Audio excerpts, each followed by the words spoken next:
El entorno en el que vivió Moisés estaba marcado por constantes guerras y conquistas. El antiguo Oriente Próximo era una región donde las sociedades debían luchar por la supervivencia, los recursos y el territorio. Las conquistas y la guerra eran prácticas comunes, y las nociones de ética y moral estaban fuertemente influenciadas por la necesidad de sobrevivir en un entorno hostil. La violencia era vista como un medio legítimo para lograr objetivos políticos y religiosos. En este contexto, los actos de destrucción de pueblos y exterminio de enemigos eran a menudo presentados como una forma de cumplimiento de una misión divina. Moisés lideró al pueblo de Israel en medio de este entorno, donde la guerra no solo era inevitable, sino también necesaria para asegurar su lugar en la tierra prometida.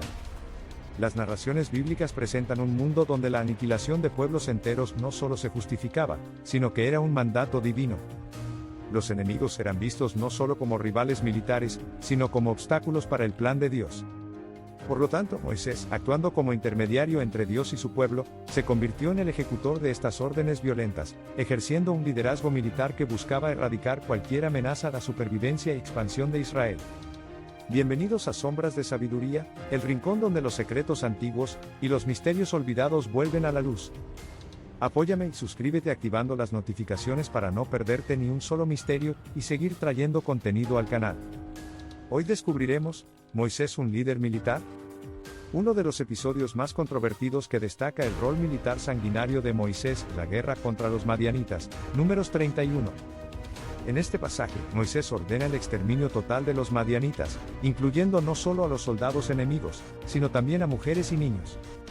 Este acto de violencia extrema no fue una excepción, sino que se repitió en diversas campañas contra otros pueblos de la región.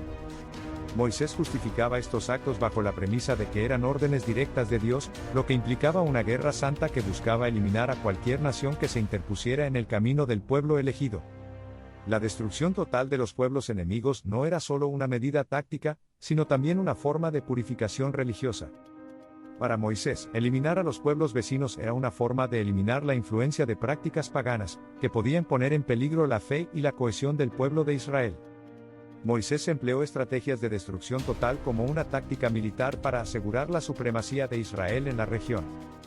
Esta estrategia implicaba no solo la matanza de los combatientes enemigos, sino también la eliminación de todos los habitantes, incluidos los niños y mujeres, y la destrucción de sus bienes. En Números 31, por ejemplo, después de la derrota de los madianitas, Moisés ordena matar a todos los varones y a las mujeres que no fueran vírgenes, lo que asegura que no quedara ningún rastro de la cultura y la amenaza del pueblo enemigo. Este tipo de guerra de exterminio también tenía como objetivo infundir miedo en los pueblos vecinos, asegurando que nadie se atreviera a enfrentarse a Israel. La eliminación de todos los habitantes de una ciudad o nación enviaba un mensaje claro a cualquier otro potencial enemigo: la resistencia significaba la aniquilación total. Moisés, al igual que otros generales de su tiempo, utilizaba el terror como un arma psicológica para garantizar la obediencia y sumisión de las naciones conquistadas. La violencia ejercida por Moisés también tenía una dimensión religiosa. A menudo, la destrucción de pueblos enteros no solo se justificaba en términos militares, sino como una forma de purificación espiritual. Los pueblos enemigos eran vistos como impuros y pecadores, adoradores de dioses falsos, y su erradicación era necesaria para mantener la pureza del pueblo de Israel. En varias ocasiones, Moisés no solo comandó la destrucción física de las ciudades, sino que también exigió la purificación ritual del pueblo después de las masacres.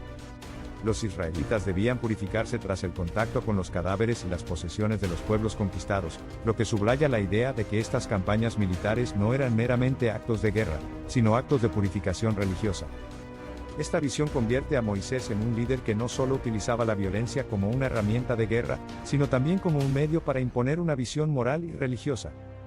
La campaña contra los madianitas es uno de los ejemplos más claros del rol sanguinario de Moisés como líder militar. En este episodio, después de la victoria sobre los madianitas, Moisés expresa su descontento al ver que los israelitas habían dejado con vida a las mujeres y niños.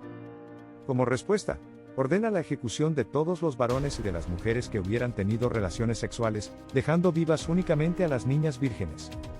Este acto de extrema violencia no fue solo una acción táctica, sino también una medida preventiva para evitar la proliferación de futuros enemigos y la contaminación del pueblo de Israel por influencias externas.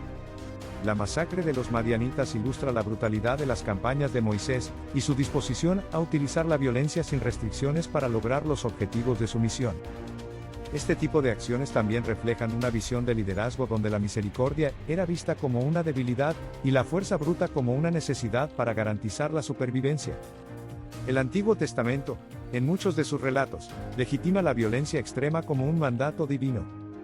Moisés, como profeta y líder del pueblo de Israel, justificaba sus actos de destrucción total y exterminio de pueblos enteros como obediencia a las órdenes de Dios.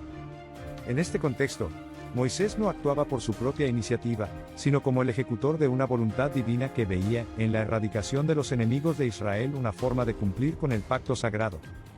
Este tipo de violencia sancionada por la religión está presente en múltiples culturas antiguas, pero en el caso de Moisés, lo convierte en un líder cuyo mandato no permitía la negociación o la clemencia.